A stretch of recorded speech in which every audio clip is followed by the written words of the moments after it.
আজকে এই বড় বড় পাবদা মাছ কিনে নিয়ে এসেছি। এই যে পাবদা মাছের সর্ষে বাটা করব। তাতে এই যে সাদা সর্ষে, কালো সর্ষে আর কাঁচা লঙ্কা নিয়ে নিয়েছি, সাথে অল্প করে পোস্ত নিয়েছি। ভাবছিলাম দেখাবো না, কিন্তু না, দেখিয়ে দিই। একটু হলেও তো পোস্ত। এগুলোতে এখন আমি লবণ হলুদ মাখিয়ে নেব। এই যে হলুদ,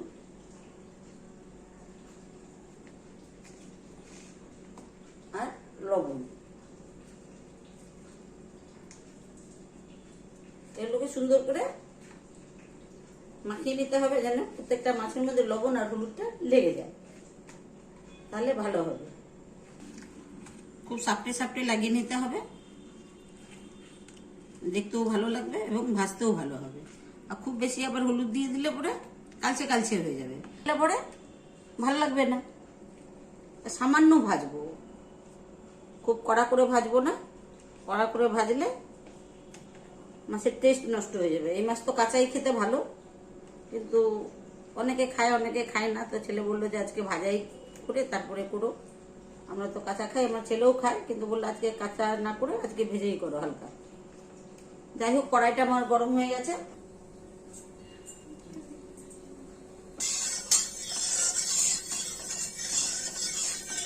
আমি 3টে করে ভেজে দেবো একসাথে, দুরুম দুরুম করে ফাটতেছে।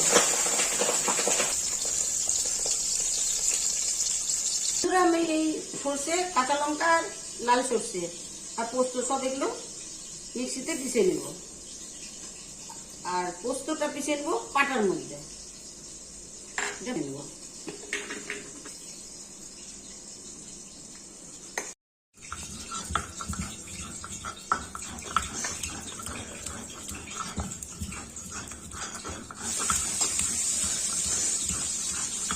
অল্প অল্প করে খেতে শিখবি, বুঝলি? নাহলে কোনো বিয়ে বাড়ি, কোনো অনুষ্ঠান বাড়িতে, এটাই তো বাড়ি, বন্ধু হতেই তো পারে। আজ নাই বন্ধু, কাল তো হতে পারে, তাই না?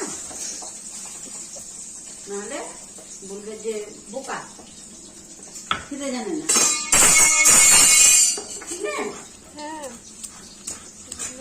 লোকের কি, লোকের তো বলতে কোনো দেরি লাগবে না রে মা।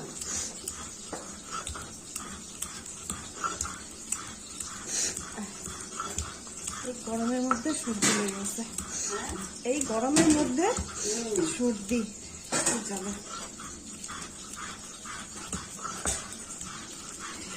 গরমে বাঁচে না।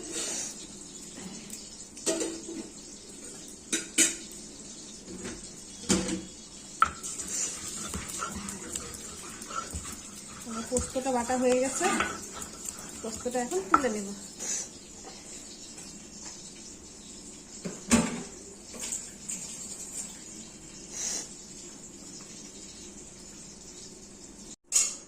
হ্যালো বন্ধুরা, মাছগুলো সব ভেজে নিলাম, কারণ ভীষণ ফাটছিল। আর স্টিলের থালা তো গরম, ধরতে পারছিলাম না, তাই জন্য কড়াই থেকে যে লাস্ট তুললাম সেটা তোমাদেরকে দেখালাম না।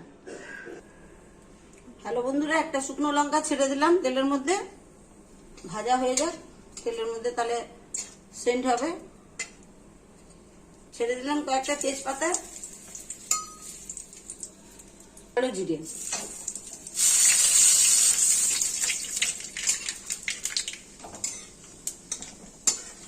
গ্যাসের কমিয়ে দিয়ে তারপরে লঙ্কাগুলো ছেড়ে দেবো। লঙ্কার মুখগুলো কেটে দিয়েছি। সর্ষে বাটা,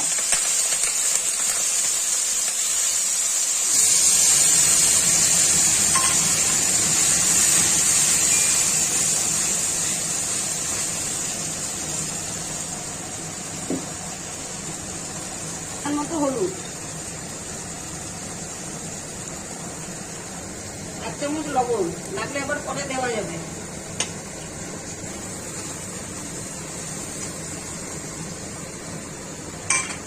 এবার পোস্ত বাটাটা,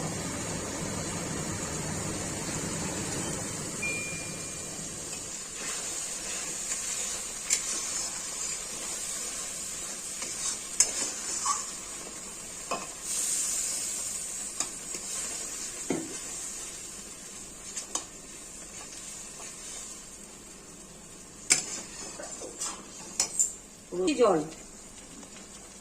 পোস্ত বেশি ভাজলে তেতো হয়ে যাবে, আর তার সেন্ট নষ্ট হয়ে যাবে।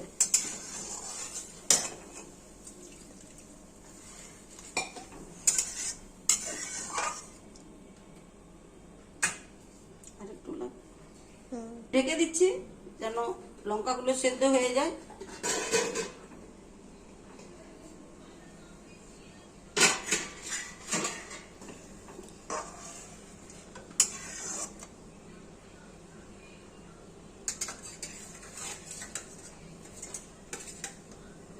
এবার মাছগুলো ছেড়ে দিচ্ছি।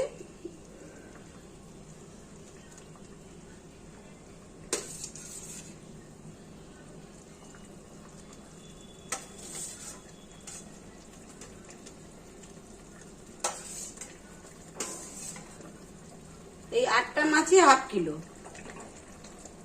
গেডি গেডি নেওয়ার থেকে একটু বড় নেওয়াটাই ভালো।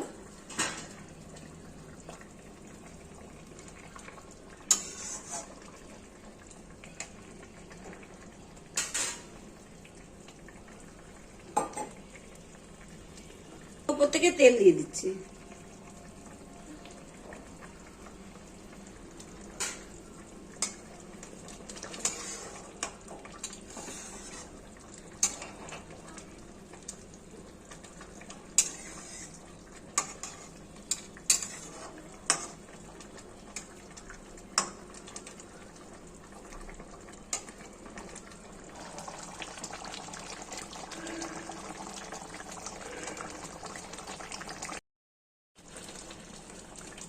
বন্ধুরা, এই মাছ ভীষণ নরম হয়, তাই জন্য আস্তে আস্তে নাড়তে লাগবে, নাহলে ভেঙে যাবে মাছ। মাছটা আমার হয়ে গেছে, এখন আমি গ্যাসটাকে নিভিয়ে দেবো। কমপ্লিট হয়ে গেছে মাছটা রান্না করা, এটাকে বন্ধ করে দিচ্ছি। করে নেব।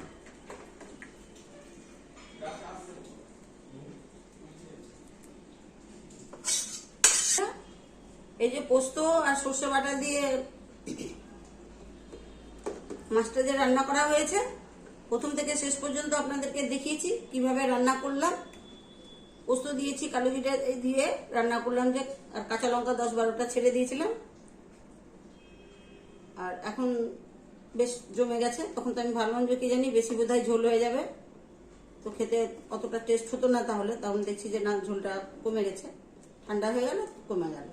আপনারা এইভাবে একবার রান্না করে খাবেন, দেখবেন ভালোই লাগবে। ভেবেছিলাম যে নারকেল দিয়ে বানাবো, কিন্তু নারকেল আনা ছিল না বলে আর বানানো হলো না ওইভাবে। তাই জন্য পোস্ত দিয়েই বানালাম, পোস্ত সর্ষে দিয়ে। এবার বানিয়ে খেয়ে দেখবেন কেমন লাগছে। তারপরে যা বলার বলবেন, লাইক করবেন, শেয়ার করবেন, সাবস্ক্রাইব করবেন, কমেন্ট লিখবেন। আর প্রথম থেকে শেষ পর্যন্ত আমার ভিডিওটা অবশ্যই দেখবেন কিভাবে করলাম। নমস্কার, এখানেই আমি শেষ করি।